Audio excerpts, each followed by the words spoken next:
Hey, all, and welcome back to another episode of There's Danger Here. I'm Leilani, And I'm Sam. and today we are going back to Australia.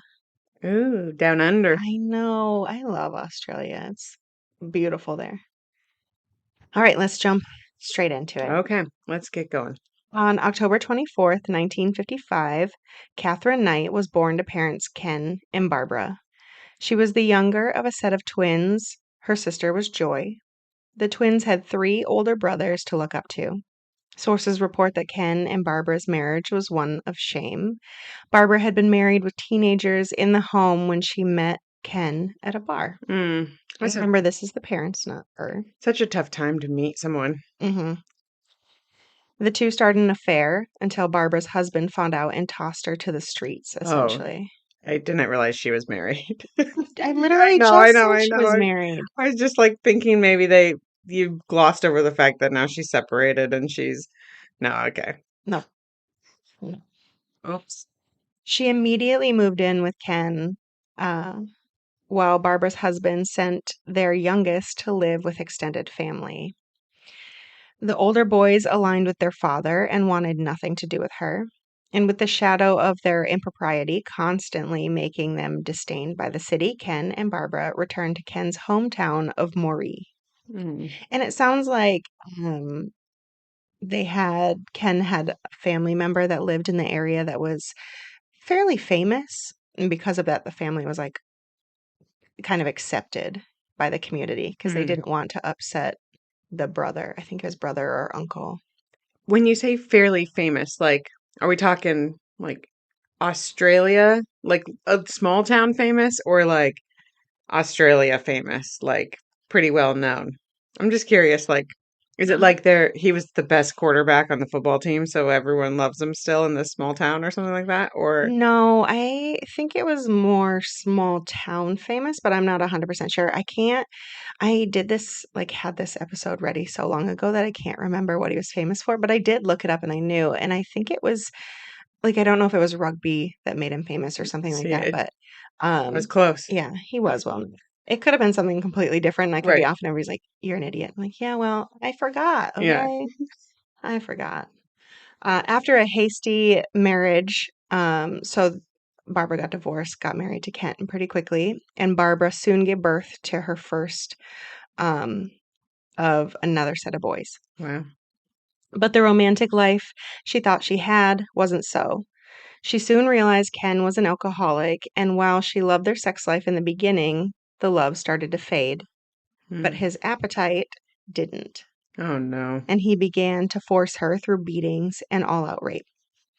The beating extended into their regular life, and soon her sons were joining in. And again, the older boys pretty much hated her. Mm-hmm.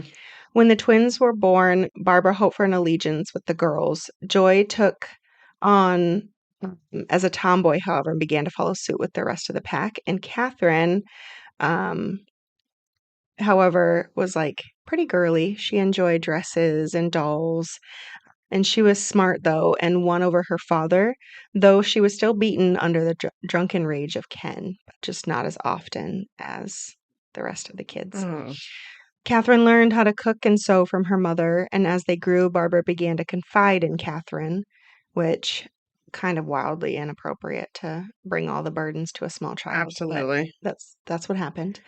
Barbara taught both of her daughters of their Aboriginal heritage, though she told them to hide it from the rest of the world because at this time, Oh, it it was wasn't looked like, upon, right.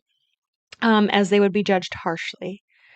She also taught them that her Irish heritage hid their Aboriginal ancestry because I think Catherine ended up with like the red hair, the look. Oh, she looked like a little Irish girl. hmm How sad is that? That like you felt you needed to hide your Aboriginist like background, your I roots. Like, know. what a badass thing to have a part of your like bloodline. Yeah. And there was a time in history that that was not cool. I mean, I hmm think there's still places in Australia that there's, I mean, everywhere. It's everywhere. There's racists everywhere. Yeah. But yeah, it's just such a bummer, man, because it's so cool. I know. I know it is. When Catherine turned 4 in 1959, Barbara's first husband died, and the two older boys from her first marriage came back to live with the family. This added to the amount of testosterone in the house, obviously, and Obviously. Ken led the boys to believe that women were simply to be used, and soon they were looking at Catherine. Her boys? Yeah, Oh, because these are God. half brothers that she didn't grow up with for the first few years of her life. Oh, it's still so sad. Yeah. So from 4 to 14, she was assaulted in her home. The boys started with games that would see Catherine stripped of her clothes. They would touch on her, and as she grew, so too did the assaults. Catherine then began to look outside the home for a place of solace, finding her uncle Oscar, which is the famous one. Oh, Oscar had been a champion horseman in his younger years. See, Mm, I knew I put it in here. I darn, knew I, I wouldn't I remember. should have said my original prediction, which was like, was he like a rodeo champion? I really was gonna say that, but You didn't. I reeled it into like football because it felt more, I don't know, it felt less like I was grasping at straws there. But I know, but football would have been soccer there. right, Yeah. That's a dangerous thing because Americans would have thought real football, and I know. I that's live in a not very the case. complicated house I too, know. where when I'm talking about football, Scott's talking about a different football, and Yeah. then sometimes I'll say football the way that I'm supposed to, and then he thinks I'm still talking about American football. It's all very confusing in this house. Fair. So now that the uncle was older, he merely tended his horses. He was a gentleman that taught Catherine to love and tend animals, to the point that she began to rescue any wounded animal she came across. Still, in 1969, when Catherine was 14, Oscar ended his own life, Oh, once again leaving her with no escape. I guess he had like a history of depression. I want to say like losing being able to be a horseman was a big part of that. Um, that's so sad. I know. This shifted Catherine's way of thinking, and the next time her brother came to her, she punched him. Oh, there you go. The oldest sported minor stab wounds shortly after. In the city of Moree, with the loss of the Uncle Oscar, they also lost its love for the Knights altogether, and by the time Catherine was 15, the family ended up moving back to Aberdeen, the city her parents fled from. Mm, But time definitely did them a favor, and they weren't really, people forgot. yeah. Yeah. Catherine started school, and soon her classmates realized that even though she looked sweet, Catherine could hold her own. She was strong, and anyone who wronged her would feel her wrath. She even stabbed a boy for failing to obey her at one point. Oh my God. The teachers, they're probably like, who Is is this? this girl? Yeah. Well, for much of the year, she was actually praised by teachers because she Oh. was very like P's and Q's, a quick learner, Mm-hmm. and respectful to them as long as they were respectful to her. However, that was right until up until she received a bad grade on a test. At the end of the class, the teacher asked if she was okay, and she screamed at him and yelled profanities and brought out a knife. It's like she had it like tucked in her skirt. Mm, She slashed at him and he backed away until there was no room to run. And so he ended up like punching her in the face because he had nowhere to go and she had a knife. He secured the knife with the boot. And while he was initially given a leave of absence and she was suspended, the teacher was eventually reinstated with full back pay after all the kids started to come forward with their tales of the cruelty of Catherine. oh my gosh. What a bad day at work. Oh Yeah. my Yeah. God. You're like, and I almost got stabbed today. Yeah. And it's like, I'm sure to no fault of his own. Like, he's a man. And he Yeah. asked, are you okay? Maybe got a little close to her, like, Yeah. and it was like a trigger for her. I think it was that she felt wronged because if you read into like some of the sources, it talks about how like as soon as she got that bad grade, she just the whole day like was pissed, wouldn't answer questions, was very like you can see it on her face. Yeah. And so at the end of class, meaning like everybody got up and left and she's still sitting at the Oh, so desk, she was like ready to get pounced. some revenge. And Yeah. that's when he was like, are you okay? Like, this is very unlike you type of situation. And Yeah. she just went off. Uh-oh. Yeah. While she was allowed back in school, She ended the year with nothing. At the end of the school year, she applied to the slaughterhouse where Ken worked, but was turned down because she's a woman. Hmm. It's a gross job anyway. She loves it, as it turns out. Oh, no. So she went to work cutting fabric, earning enough to get her own apartment. After work, she'd go to the watering hole where many of the slaughterhouse workers frequented, and by the time she turned 16 in 1971, she applied again, and this time she was given a job at the slaughterhouse. This was her niche, and she excelled. Oh, God. After realizing she was skilled, she began learning different areas throughout the slaughterhouse. And it sounds like, that's kind of what her dad did their whole life. And so she had been sort of shown the ropes of this is how clean kills, this is how Mm-hmm. you do things. And so she already knew parts of it beforehand. Right. And she's like, no. And, manual labor definitely did her the favor of being rather muscular. Yeah. Um, but men were shocked by her, and it was soon apparent she wasn't a shy girl. When one man rose his voice to her, she responded saying they could settle their disagreement with their fucking knives. Oh, my gosh. I mean, I have a feeling she turns into a pretty gruesome human. She does. At this point, I'm like, hell yeah, Yeah, get it. I But know. later on, I'm like, no, I know. don't do I'm that. like cheering for her a little bit right I now. I'm know. like, oh, okay. It's true. She's sort of a badass. If she would have just stayed like that, Yeah. fine, Yeah. fine. Eventually, her talent, however, put her in the hardest part of the slaughterhouse, which was the deboning room, and that is where her father worked. Ken worked hard not to be shown up by his own daughter, and men within the company all worked harder when she was around, if not to just prevent to be outdone by her. By a woman. And the company overall, like they noticed this. They were like, oh, anytime we put her anywhere, production goes up, everything goes up. Not only is she amazing, but the guys are definitely Mm. not there to be one upped. So the company, for her year anniversary, gave her a set of personalized knives and a leather carrying bag as Oh, like a here we go. Good job. she's gonna use those on Of humans. course she is. She carried with her at work and kept above her bed at home. They couldn't just like have given her a plaque that says like excellent work for the year. No, no, then the story might have changed. Come on now. I know. I literally just keep thinking if Oscar had never killed himself, this would be such a different story. That's probably true. It's probably true because she Yeah. definitely, he was like her guiding light. So when he left so early, Yeah. and those are still the formative years when she's a teenager. Hugely. And So, like they sound like she likes working with her hands. She's a hard worker. He was into training horses and like, mhm. he would have found an outlet for her that didn't involve Yeah.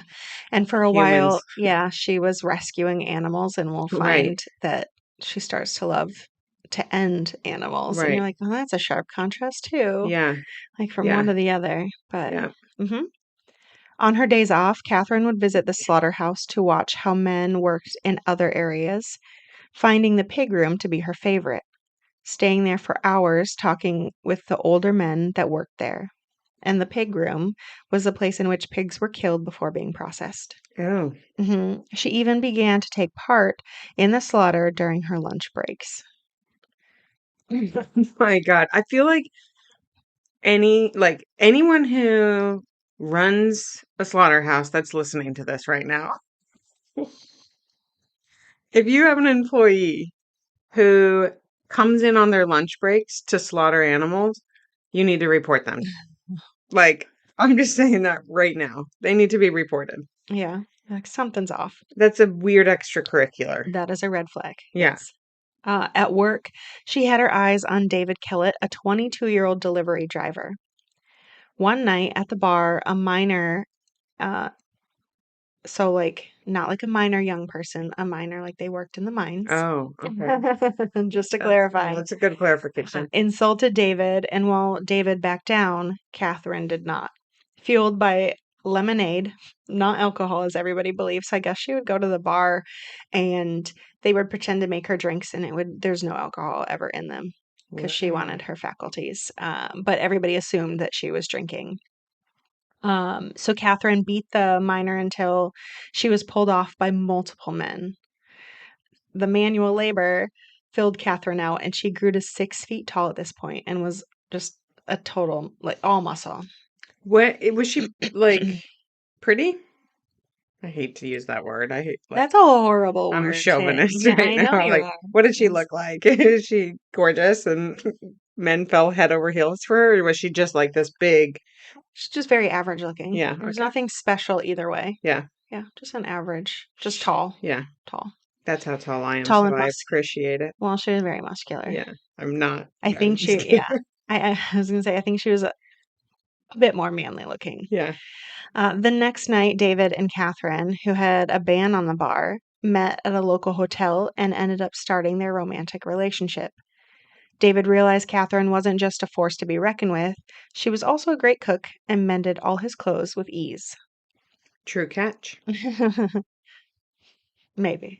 Soon the two moved in together, and it was then that Catherine first hinted at marriage. And then after a while, All Out demanded it.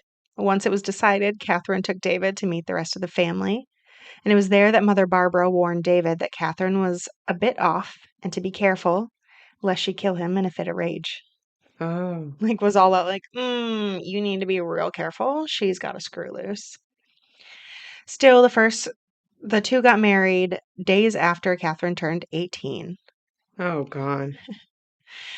Driving a city over for the actual marriage, then spending the rest of the evening at the bar with friends and family. His family was from Queensland and came in for the wedding, but made fun of her, I guess, all night, stating that she was too slow for him.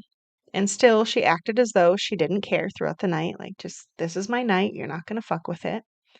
But when the two went home and Catherine's appetite saw them in bed 3 times before David fell asleep. When Catherine wasn't satisfied, she attempted to wake him, but the alcohol kicked in and he had passed out, and so she began to beat him, slapping and scratching him. Oh my gosh. Yep. Finally, she got on top of him and attempted to choke him. Oh my gosh. That is like the worst wedding night ever. Yeah. Yeah. And so he finally woke up with this, of course, and he was upset. And she played it off, trying to get him back into bed. He told her that he just needed to pop into the bathroom really quick before heading back to their marital bed. And when she seemed appeased by this, he went to the bathroom, locked the door, and slept in the tub. Oh no. You would just be like questioning every decision you made up I'm sure until he this was moment like, in life. yeah. And I guess she said, like, as she's screaming at him and like, we need to do this again. So I guess when Ken, that her dad was on their marriage night, they had done it 4 times. So she's like, we have to do it at least 4 times. Like it's not even about the fun at this point. It's just about getting Like a like, one up, yeah, on your parents or being which on the is same also level. really gross. It is. Also, why would you know that Why would information? you know that? I mean, I'm gonna give a bit of a pass because she like works side by side with him in a slaughterhouse. So I imagine the conversations that are had are maybe a little disgusting. Potentially. I think it was probably actually more the mom that, because she was confessing everything to Right. Oh, her that's daughter at yeah. a young age. So I bet you she was like, oh, he made me do it 4 times the night that we were married. Oh my God. You know what I mean? It's like such a disgusting concept, actually. Like thinking about that, like I don't even want to put my head in that place of like, oh, my pick. It's like I don't even want to think about it. I'm Yeah. like, oh no. I know it's a Yeah. weird thing, weird element. Yeah. So after that night, however, all seemed calm. Catherine is attentive and loving again, but the delusions set in, and Catherine began accusing David of being unfaithful, even though they worked together and lived together. She thought that while David was out on deliveries, he was having dalliances. Dalliances. That's I a like great that word. word. Yeah. Word of the day. I saw it in several sources and I was like, I'm using that. It's a good word because it's not quite an affair, just like a, well, I know you didn't happen to pull the definition out to the side there. No, I didn't. My God. So at her behest, David took a job on the line, which led to a pay cut, just so Catherine could keep an eye on him Oh, all day. And he is not built for this. He's like a slender man. He doesn't have the musculature that like Catherine does or Hmm. these line workers have. So he struggled with the manual labor. Like he was definitely built to be the delivery driver. It sounds like they are like the opposites attract theory. Like she's this very loud, strong presence, like woman who just stands her ground, and he's like clearly someone who will just The submissive, quiet. appease. Yeah. Yeah. Hmm. Yeah. By 1975, their relationship was, of course, on the rocks. David spent more time at the bar. Then, during one of the visits to her parents, Catherine came to a realization. Ken never cheated on Barbara, and she believed that was because she kept everything in pristine order at home. So Catherine let her man drink while she tended to the house. Then in August, she became pregnant, and her jealousy took off. Oh, yeah. When he came home one night, he changed into a clean shirt, and Catherine was sure it was to meet another woman, and so she burned the rest of his shirts in the bathtub, causing so much damage to the apartment that they ended up having to move. Oh my God. Hmm. Like, and so he changed his shirt and like went out to the bar because that's what Uh-huh. they did almost every night. And he, Worked in a slaughterhouse. yeah, and I'm So sure he I smelled of imagine you want to change. yeah.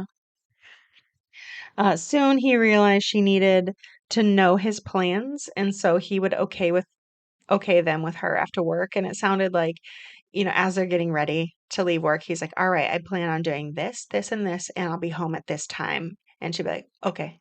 Like, but she wanted to know Right. Every move. everything. Well, one night he was 4 minutes late coming home, and so he came into the house and all the lights are off, Uh, which is very ominous. uh-huh. Catherine was waiting for him, and as soon as he entered the door, she swung a cast iron skillet, hitting him in the back of the head, For 4 minutes. fracturing his skull. Yes, for 4 minutes. Oh, and she's pregnant right now. Hmm. Good God. Oh my God. 4 minutes, if someone even like opened their mouth at me, like someone I live with, aka if Scott were to say you're 4 minutes late, I would lose it on him. Yeah, I would be like, get out. yeah, Get out of here. Like, this conversation's over before it started. This is done. yeah. She smashed him over the head with a frying pan. Skillet, yep. Hmm. And he woke on the floor where he had landed, and after realizing he was injured, he crawled to the neighbors who called for help. Well, Oh, she, left him there. yeah, and she had fractured his skull, man. That's a big deal. Holy cow. He spent days in the hospital before being allowed to return home, and for a month there was peace. He Then, went home after that? yeah, he did. Then one night he said he was going to be home at 11 after a darts tournament. When he didn't show, Catherine called the bar, and David said that the tournament was running late and he'd be back when it was done. It This feels poor very guy. dangerous. Like for 4 minutes late, you got beat over the head, Yeah. and you're like, "Yeah, I'll be here home as soon as it's." I'm sure he was very polite about it. I'm like, "Babe, sorry, it's running late. Like I don't want to leave in the middle of the tournament. As soon as it's done, I'll be right there."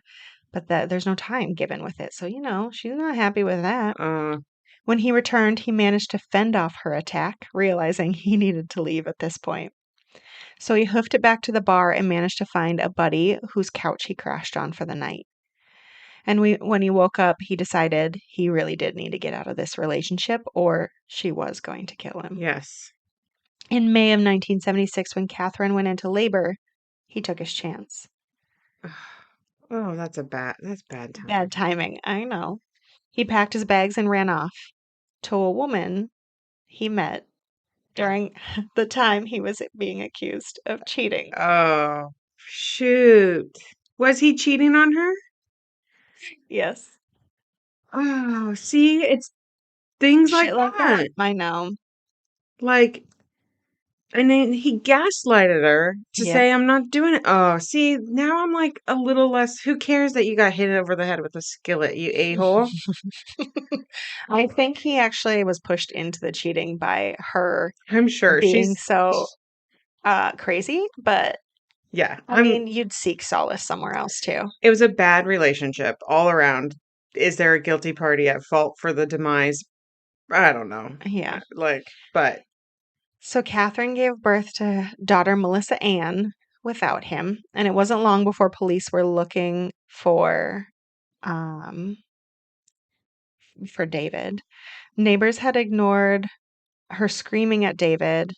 Oh, for Catherine, excuse me. I can read, I promise. So neighbors had ignored the screaming at David, but watching her scream at her baby all day as she went around the neighborhood, Mm. knocking around her pram was much too much. And after several calls about reckless endangerment were called in, they were looking for her.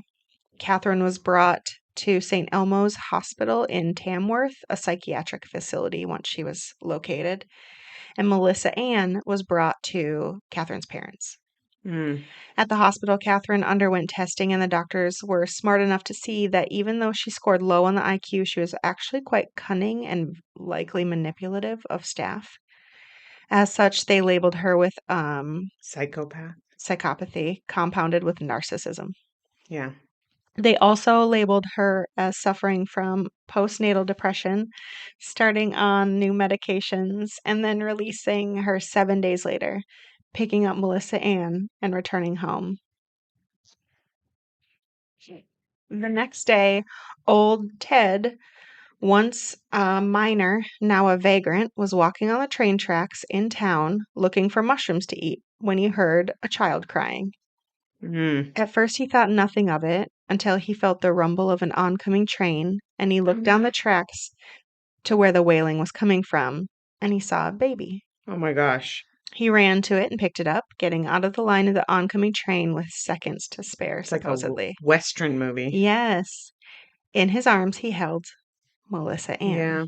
Catherine, in the meantime, grabbed an axe and went down the street, threatening everyone she saw. Police followed but didn't know how to get the axe away from her without getting injured themselves. And when old Ted entered the street and Catherine heard her baby crying, she ended up dropping the axe and was immediately subdued and sent back to St. Elmo's, who figured her medication just wasn't strong enough. No. So all they did was increase the dose and let her out the following day. Clearly, Australia was not like an institutionalized state at this time. Yeah. Like, right? I don't know their history with mental health, but Oh, I you don't either. Yeah. you would think that like a mom who puts her baby on a train track and then starts swinging axes at the neighbors would get institutionalized for some time, Yeah. if that was a possibility. Thing that they did. Yeah. Yeah. I'm not sure. I didn't look kind of into the history Yeah. of the mental aspect of this. So when she went back to get Melissa Ann, her parents refused this time, saying they'll take care of her. Mhm. That night, a neighbor heard Catherine banging on her door. Maggie Macbeth answered, and Catherine said she needed to take her baby to the hospital. Now remember, She doesn't have the she doesn't baby. have the baby. Yeah. So Maggie said she needed to get her brother that she was watching and would meet her in the car. As they climbed in, Maggie realized there was no baby in tow and asked where the baby was. In return, Catherine said they needed to go to Queensland to find David. Maggie said that she couldn't, that she needed to take her brother to school in the morning, for which Catherine brandished a butcher's knife and sliced it down Maggie's face, Mm. then threatened to kill her. As they drove, Maggie said they needed fuel or they wouldn't make the trip, and they stopped at a station and Maggie filled the tank before going in and telling an attendant what had happened. And remember, she's like bleeding from the face at this Right. point. Her little brother's in the car. She's like, my parents asked me to watch him, and now this Yeah. is happening. And Maggie sounds like she's older. Like this is her apartment and her brother was Mhm. brought over. Um, so they called the cops, and as the police came close, Catherine snatched the boy and threatened to slit his throat. Oh But my God. yeah, and I guess there was a standoff for a while, but in the end, she did end up dropping him. Still, she had to be wrestled to submission, and one police officer was slit from the elbow to the wrist while they were trying to subdue her.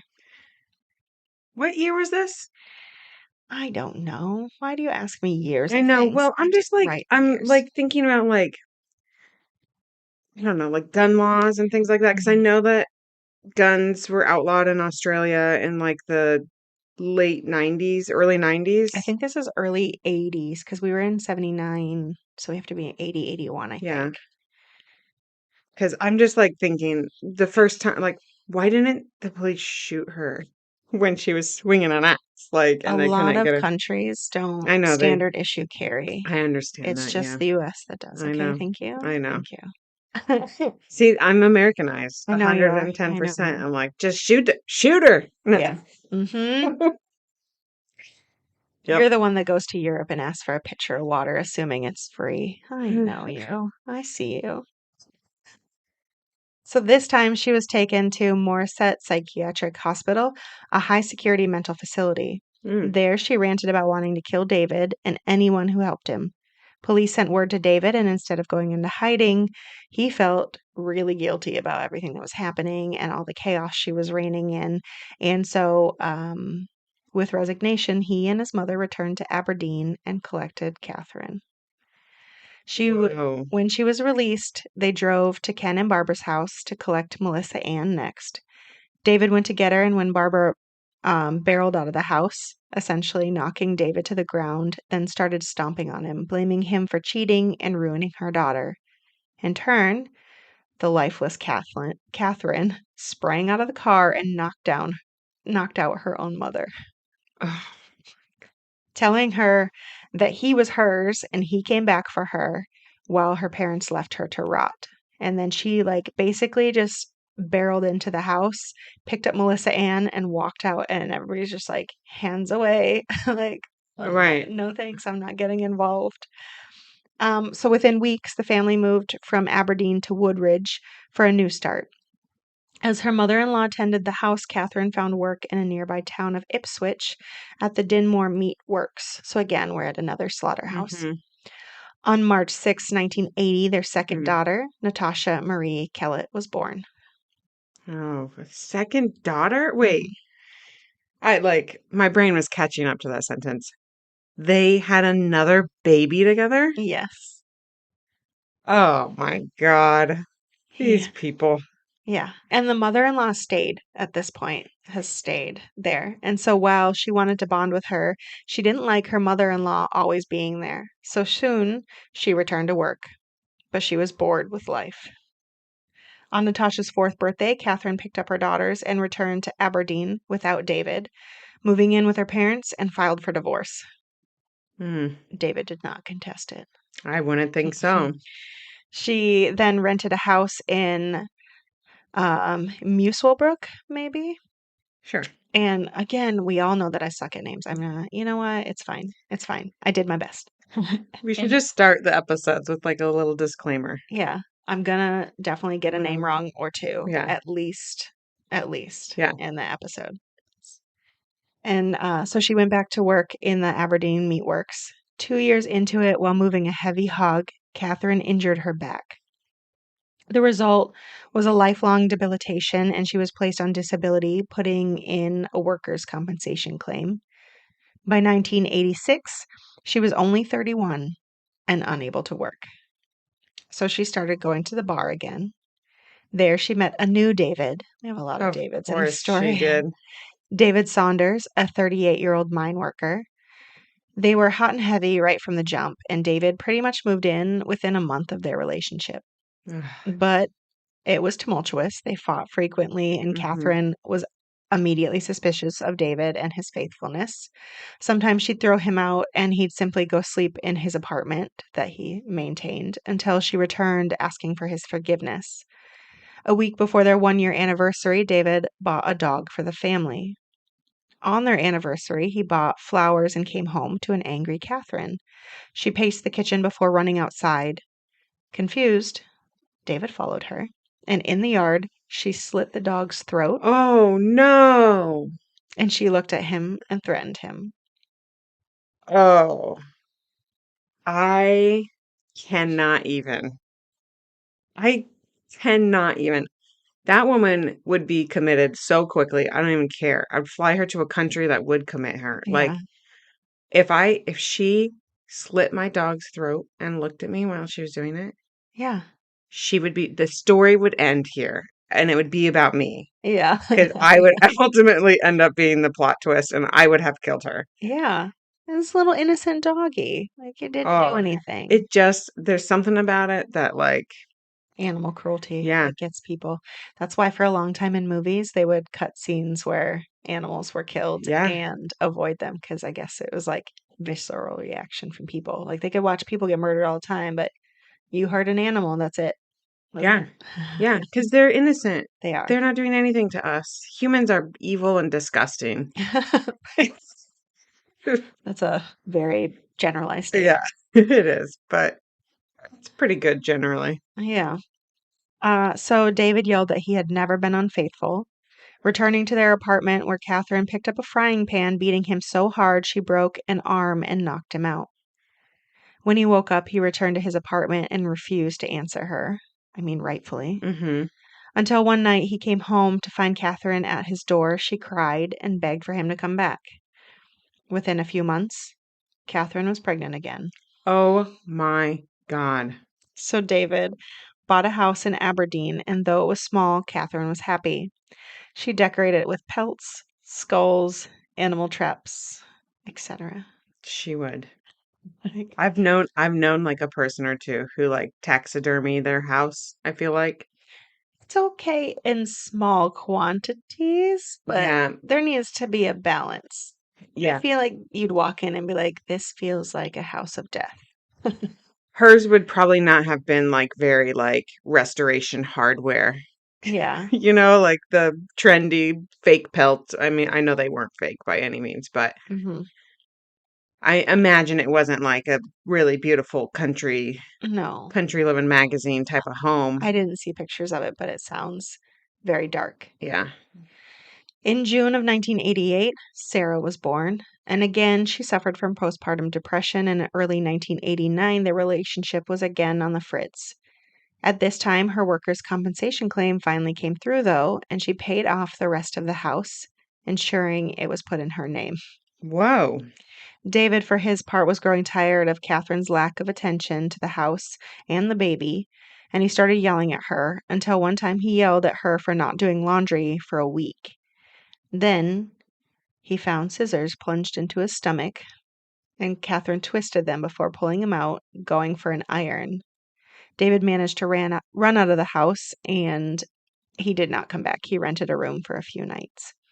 He went to his job in the mine and asked for a leave of absence, and once granted, he returned to the town to get his daughter back, but was pulled over by police. Learning that Catherine had put out so it's called an apprehended violence order against him. Mm, So his options were to leave or be arrested, and he left. So it sounds a lot like a restraining order yeah. for the U.S. side, like you cannot be in contact. So he left without his kid. His kids. Hmm.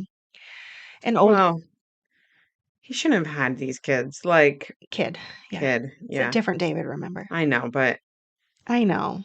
like, keep it in your pants, buddy. She's beating you. Like, she's like losing her mind. Hmm. You really find time to still make a baby with her? Like, it's crazy. Yeah. It's crazy. So at this time, an old coworker, John Chillingworth, re-entered Catherine's life at the end of 1989. He had left Aberdeen until his recent divorce, and while he was 10 years her senior, age didn't seem to be a big of deal now that she was no longer a teenager. And they had first met again at the slaughterhouse. The two met at the bar, and Catherine took him home immediately. But their relationship was rocky from the start. They would argue and he would fight back. But still, she ended up pregnant. Oh my God. During which time she was convinced he was cheating. Her emotions were raw and excessive until giving birth to a son, Eric, in 1990. And during one argument, John slapped her and fought back. Then, after giving birth, John began to feel bad for the cheating he did do. Oh my God. This is these. I know. Oh, He confessed, and in return, she broke his false teeth. God. When Like, he, I want to throw these guys a bone and be like, they were lonely. She's this tall woman who's like stands up for herself. And yeah, maybe you like would, but then they cheat on her. Like, you guys are all just losers. yeah, They're all losers. everybody's not great in this Yeah. story. Yeah. Um, so when he didn't react to her breaking his first set of false teeth, she beat the other set out of his mouth. And for that, he was done, leaving town, and he did not return. Mm. In 1995, John Price and Catherine got together. Eventually, I This know. is John number 2 now, right? Was it John before? Um, yeah, So she had David, and now she's got John, John John. John. hmm Okay. Um, Eventually, John asked her to move into his 3-bedroom bungalow, and though she didn't want to give up her own house, so it sat empty, but it was hers. But she did like move into his house with Mhm. him. For a year, they did well, but then she started fighting over every little thing, of course. And in 1998, she became kind of a true monster. Like she showed her real colors to him. When the mining company threw out an expired first aid kit, John took it home, not thinking anything of it. Uh-huh. He's like, oh, they threw it away. We'll just pick it up, take it Right. home. We can still use the bandages. You know what I Right. mean? Right. In response, when Catherine was mad about something, she took a video of it and reported it stolen, sending the tapes to John's management, for which he was fired. Oh God. In response, John took all of Catherine's things and threw them out, changing the locks in the house, threatening to call the police for her screaming. So she returned to her own home.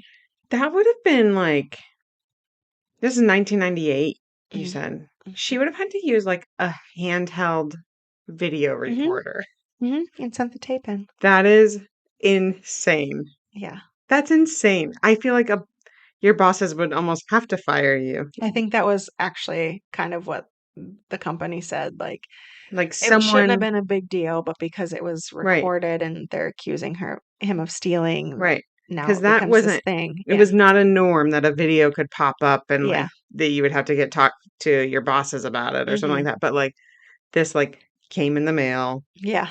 They had to put it into a VHS recorder Yeah. and like watch it and go, oh, Yeah. wow. Yeah. Still, after 3 months, bar meetups and, at bar meetups, she eventually won him back, partially. He would let her stay for date nights, but nothing more. They still fought, but more because he refused to let her move back in. Not to mention, excuse me, sorry, his friends were sick of it, and they said that they were done dealing with like this heartache that, between Hmm. the two of them. And he ended up having to take her to different bars because his friends wouldn't like They wanted even nothing to do with acknowledge. it. Yeah, Yeah. it's just like, no, we're done with this. Yeah. Still, she ended up with a key to his house that he had given her. Hmm. Finally, on February 28th, 2000, the two argued, and he told her in no uncertain terms she would never move back in. She pulled out a knife, and so he fled. On the 29th, he took out a restraining order against Catherine after dealing with multiple and escalating fights. Then he went to work. Still, he had to go home eventually, finding that the children had been sent to a friend's house and where they were spending the night. So he went to his neighbors, and I guess they were drinking in the garden together until John finally went back home around 11 p.m. Meanwhile, Catherine was seething. She went to John's and let herself in shortly after he returned from an evening of drinking. Together, they watched Star Trek and had sex. After he went to pee, when he got into bed, she attacked him with a knife. He ran out of the room but couldn't make it to the front door before he fell. She climbed on top of him and continued to stab him. He managed to buck her off of him and open the front door, crawling out before, like, she snatched his ankles essentially and drug him back Oh, into the home. a true horror movie. Yes. After stabbing him 37 Oh, times, good God. This woman. Catherine got up and showered, leaving the house to go to an ATM where she drained his savings. Then she returned to the house because she had work to do. First, she severed John's head and then put it in a pot on the stovetop. What? She put in some vegetables and water and turning on the What? heat and covering the top. She then skinned him and put his skin on the door in the living room. So it sounds like the doorway, like an open area, and it was like hanging.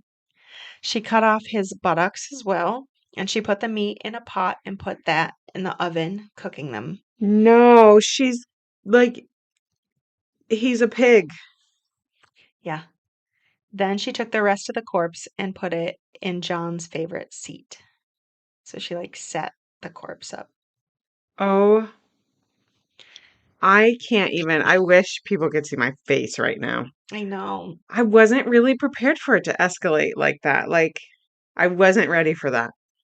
Yeah. She put his head In a into a pot. pot with like onions and celery and carrots to Mm-hmm. make us head Soup. stock. Mm-hmm.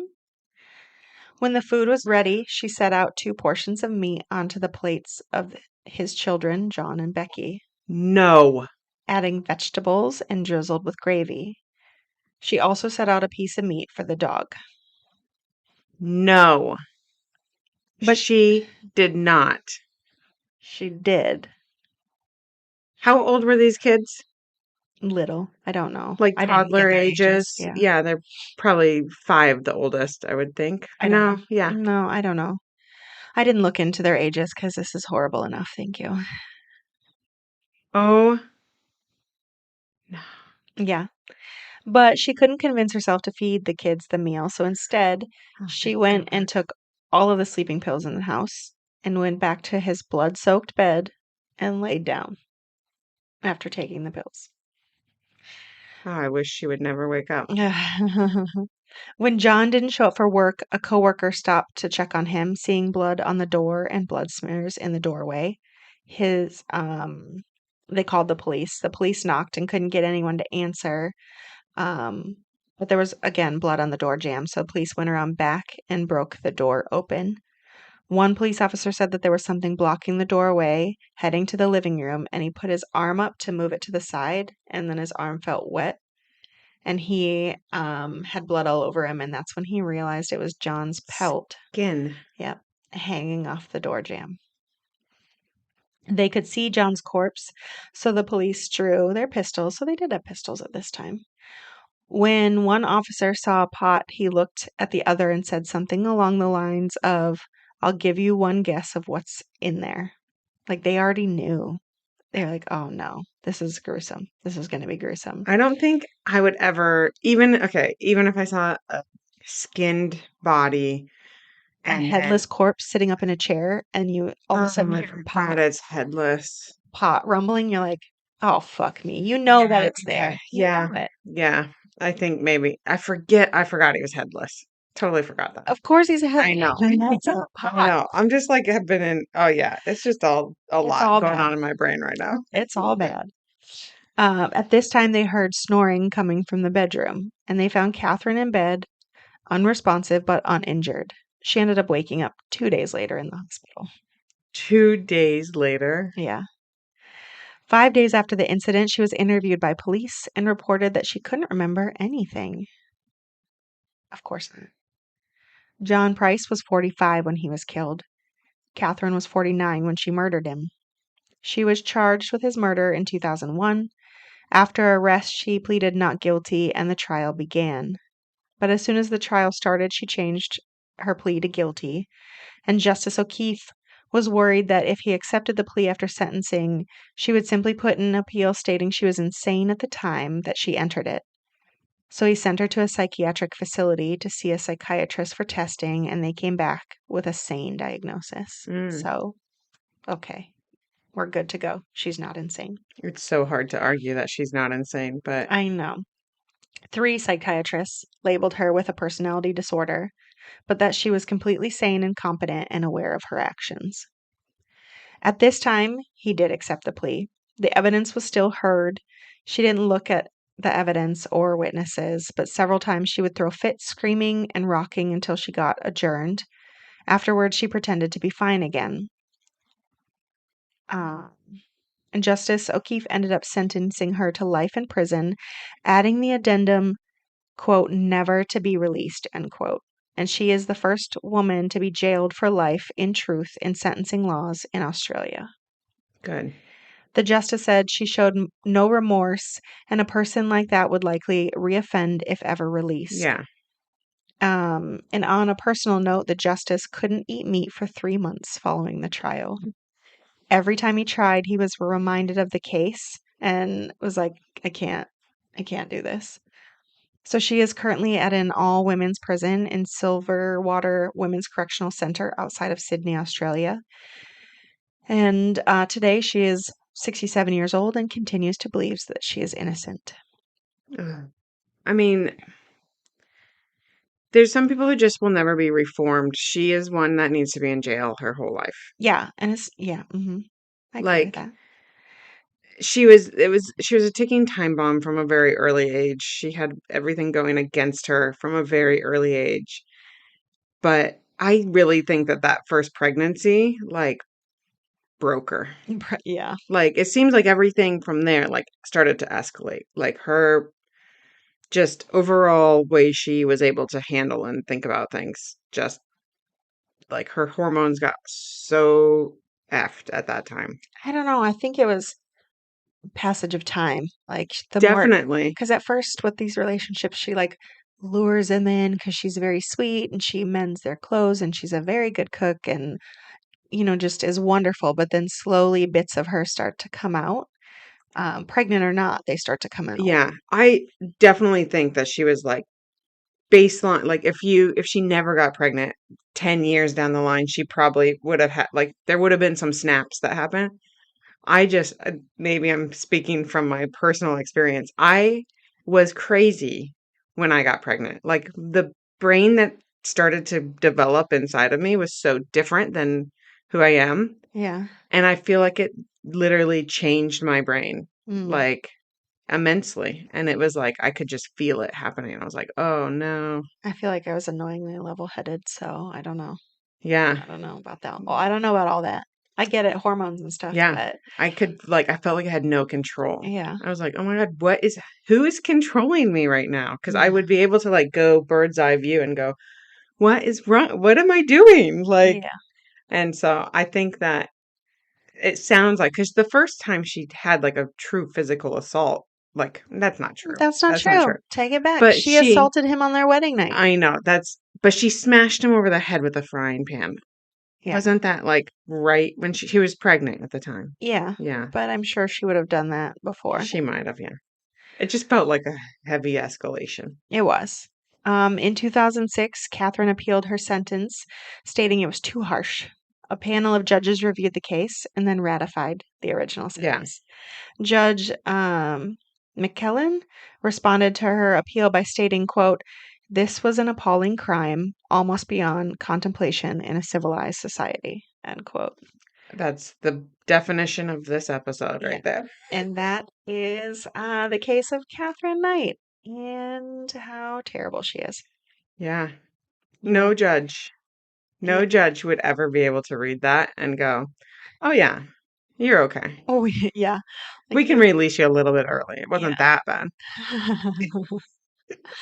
Like you've only been in a few psychiatric facilities that have clearly not helped. I'm sure that this time in prison has done You it. didn't try to cook your husband or your boyfriend or husband's ass like a ham in the oven and feed it to your kids. Like, not that big of a deal. Yeah, that's Don't so worry about gross. it. So gross. It's so gross. All right. Well, to all those out there listening, be careful. It's a dangerous world we live in.